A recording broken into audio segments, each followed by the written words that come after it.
It's lunchtime, and some 40 or so university students gather for their weekly Managing Diversity in Asia lecture on the campus of the Singapore Management University SMU. Except that it's not your conventional image of what a lecture might look like. No one sitting down, or taking notes, not to start with at least. Instead they are all gathered around various whiteboards, participating in an activity about stereotypes and prejudices and how they get in the way of a productive working environment. It's just one of the ways SMU says it's trying to get its mainly Singaporean student population ready for work. The Singaporean students that I teach are very well prepared for the post-graduation workplace, says Dr. Hoon Chong Yan, Assistant Professor of Asian Studies at SMU.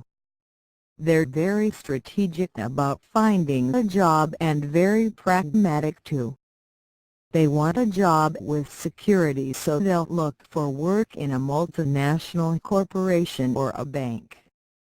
Singapore graduates are amongst the most ambitious in Asia when it comes to job and salary prospects. According to a recent poll of 200 students by Singapore employment website SJobs, 70% of all graduates surveyed expect a starting salary of up to 4,000 SGD £1,800 a month at the very least. In reality though, a starting salary for a young graduate is closer to a little more than half that amount.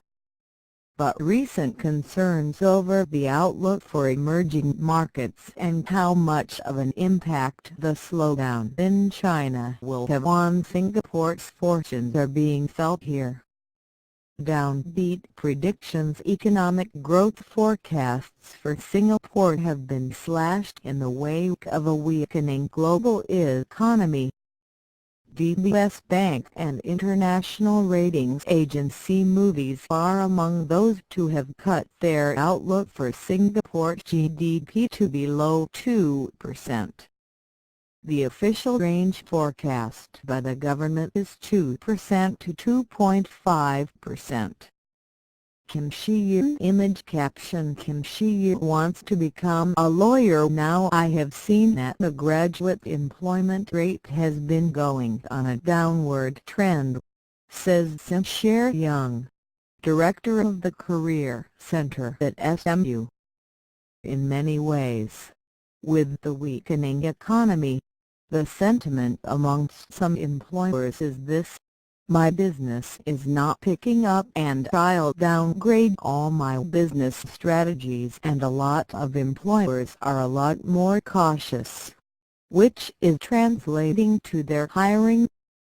This environment means that young Singaporeans are now under pressure to become more competitive, or start looking at different ways to make a living. Increasingly, starting a business has become an option for some graduates. But Singapore's education system has been criticized for not being well-rounded enough to create entrepreneurs.